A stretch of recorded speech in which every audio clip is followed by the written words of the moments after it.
नमस्कार दोस्त, एक बार फिर से आप सभी का स्वागत है क्वांटम फिजिक्स सेंटर के यूट्यूब चैनल में। दोस्त, इस चैनल पर आप नए हैं तो सबसे पहले चैनल को सब्सक्राइब कर लीजिए ताकि आपको सभी प्रकार की नोटिस और सूचनाएं मिलती रहें तथा परीक्षा से संबंधित जानकारियाँ प्राप्त होती रहे।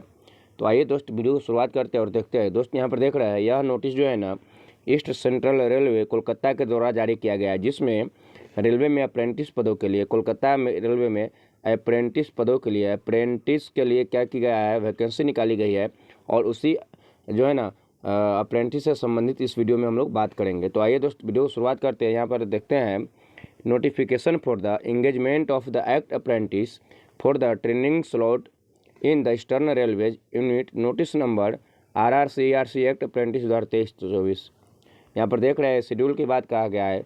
Date of publication of notification website 12/9/2023, यानी कि 12 सितंबर को इसको जो है ना नोटिस को पब्लिश किया गया था। यहाँ पर लिखा हुआ है opening date of the online application 27/9/2023, यानी कि 27 सितंबर से आप लोग क्या कर सकते हैं, फॉर्म को जो है ना भर सकते हैं। यहाँ पर बताया गया है closing date of the application 26/10/2023, यानी कि 26 अक्टूबर से आप लोग क्या कर सकते हैं, 26 अक्टूबर से आप जो है ना क्या कर सकते हैं, इस फॉर्म को जो है ना आप लोग जो है ना क्लोजिंग कर सकते हैं, यानी कि फॉर्म भरना बंद कर सकते हैं। 26 तारीख इसका क्लोजिंग डेट है, यानी कि 26 तारीख के बाद आप लोग फॉर्म नहीं भर सकते हैं। यानी कि इसका लास्ट डेट कब है फॉर्म भरने का, तो 26 अक्टूबर है। आगे देख लेते हैं।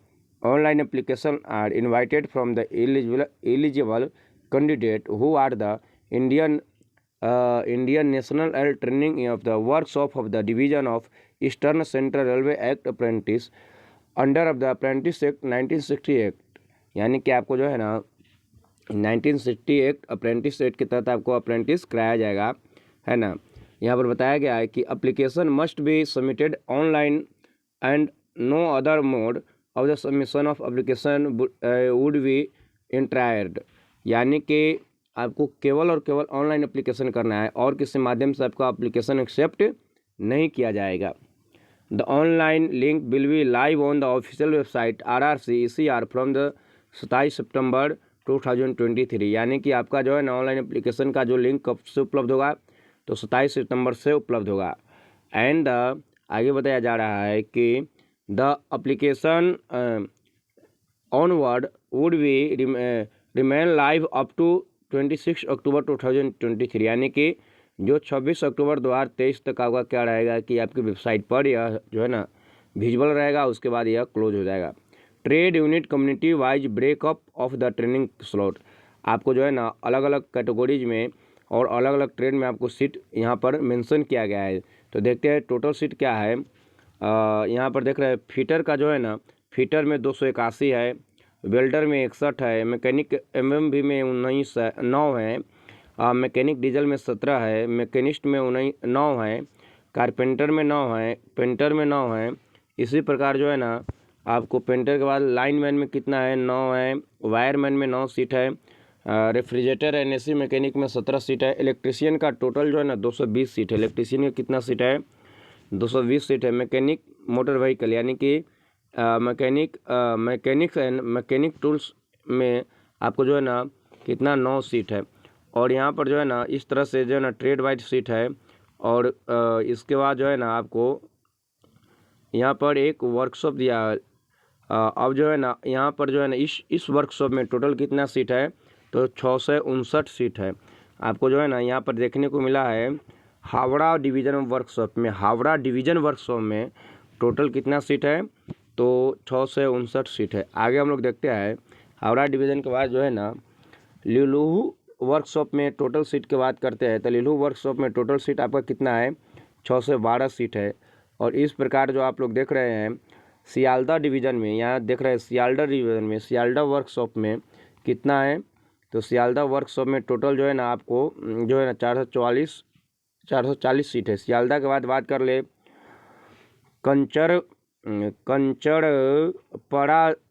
कंचनपड़ा वर्कशॉप में कितना है, तो कंचनपड़ा वर्कशॉप में आपका टोटल सीट जो है ना 187 है। कितना है, 187 है। इसके बाद मालदा में बात कर ले, तो मालदा में कुल 138 है। मालदा के बाद बात करें आसनसोल डिवीज़न में, आसनसोल में आपका कितना है, 412 है। आसनसोल डिवीज़न में कितना है, 412 है। और जमालपुर वर्कशॉप में की बात करते हैं, जमालपुर वर्कशॉप में टोटल जो है ना 667 सीट है।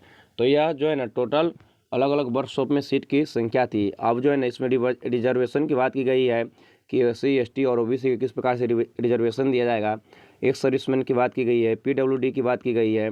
एलिजिबिलिटी क्राइटेरिया देखते हैं, आपका एज जो है ना, एज की बात किया गया है, the candidate should have complete the 15 year age on the not have the completed 24 year, यानी कि आपका एज जो है ना 15 वर्ष से लेके 24 वर्ष के बीच में होना चाहिए। आपका एज कितना होना चाहिए, तो आपका एज 15 ईयर से लेके 24 ईयर के बीच में होना चाहिए।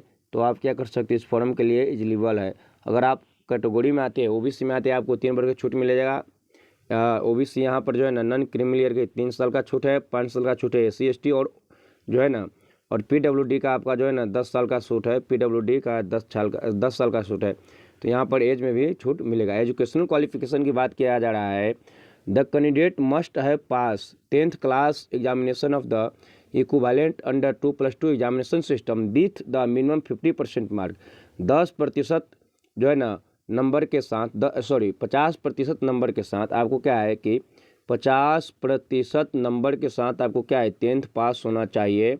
और उसके बाद जो है ना आपको जो है ना नेशनल ट्रेड सर्टिफिकेट जो है ना आपको इशूड बाई NCVT SCVT, और NCVT या SCVT से क्या होना चाहिए, आपको ITI की सर्टिफिकेट होनी चाहिए। यानी कि आप जिस ट्रेड में अप्रेंटिस करना चाहते हैं उस ट्रेड में आपको ITI की सर्टिफिकेट होनी चाहिए और मैट्रिक पास होना चाहिए। तो आपको यह इसका क्वालिफिकेशन था। और एज कितना होना चाहिए, तो 15 से 24 वर्ष होना चाहिए। यहाँ पर मोड ऑफ सिलेक्शन की बात किया गया है, selection of the candidate of the training slot unit Eastern Railway will be the based on the merit preparation in the respect of the all eligible candidate who applied against of the notification merit list will be prepared। यानी कि आपको जो है ना सभी candidate का जो है ना मेरिट लिस्ट तैयार किया जाएगा प्राप्त नंबर के आधार पर, और उसके आधार पर आपको क्या होगा, डॉक्यूमेंट वेरिफिकेशन होगा और आपका जब इसमें merit list, final merit list जो है ना तैयार किया जाएगा। यहाँ पर मेरिट लिस्ट कैसे तैयार किया जाएगा उसको बताया जा रहा है। Merit list will be drawn from for eligible candidate taking of the average percentage mark obtained by the candidate both matriculation with minimum 50% marks and ITI examination given equivalent, जो है ना इक्वल वेटेज। यानी कि आपको matric 10th के mark और ITI के mark को जोड़ करके आपका क्या है मेरिट तैयार किया जाएगा। मेरिट तैयार किया जाएगा, आपको मैट्रिक का नंबर प्लस ITI का नंबर को एक साथ जोड़ करके आपका क्या किया जाएगा, मेरिट तैयार किया जाएगा। यहाँ पर लिखा हुआ है given equal weightage to both. For example, एक candidate secured 80.5% mark in matriculation examination and 91.68% mark in ITI, the mark considered between section of the 1/2 will be considered will be 1/2 80.58% plus 90.8% equal to जो है ना 86.13%। यानी कि इस तरह से आपको जो है ना मैट्रिक और इंटर के नंबर को जोड़कर मैट्रिक और ITI के नंबर को जोड़ करके मैट्रिक 10th यानी कि मैट्रिक और ITI के नंबर को जोड़ करके आपका मेरिट तैयार किया जाएगा। तो यह जो था ना एप्लीकेशन फ़ी की बात किया गया है। एप्लीकेशन फ़ी आपको है ना 100 रुपया लगने वाला है। कितना लगने वाला है, तो 10 जो है ना एप्लीकेशन फ़ी आपको 100 रुपया लगने वाला है जो ऑनलाइन है। तो इस तरह से जो है ना इसमें मुख्य बातें था इस अप्रेंटिस से संबंधित। दोस्त, अगर आप भी अप्रेंटिस करना चाहते हैं, अगर आपके पास ITI का सर्टिफिकेट है तो इस फॉर्म को ज़रूर भरें। और वीडियो कैसा लगा हमें ज़रूर बताइएगा। धन्यवाद।